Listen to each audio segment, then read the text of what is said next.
আর কত প্রাণ গেলে আমাদের সমাজ থেকে যৌতুকের এই কুপথ থামবে? আপনারা জানেন চট্টগ্রামের মধ্যে যৌতুকের জন্য একটা বোনের নিজের জীবনকে শেষ করে দিয়েছে।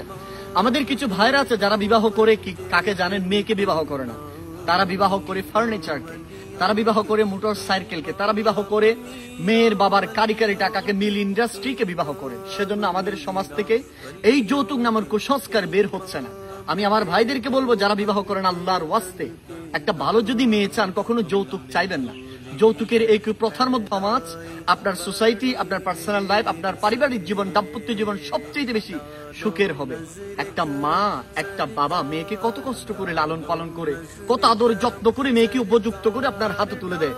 আর আপনি সেই বউয়ের সাথে ঘুমাবেন, সে বউকে নিয়ে আপনি রেস্টুরেন্টে যাবেন, বিভিন্ন জায়গায় যাবেন, আর সেই ঘুমানোর খাটটা যদি আপনার শ্বশুর বাড়ি থেকে দিতে হয়, আর সেই বউকে নিয়ে যে আপনি যাবেন মার্কেটিং করবেন, শপিং করে দিবেন, সেটা যদি আপনার শ্বশুর শাশুড়িদেরকে যদি আপনার শ্বশুর বাড়ি থেকে যদি দিতে হয়, আপনার মতো নির্লজ্জ পুরুষ তো পৃথিবীতে আরেকজন হতে পারে না।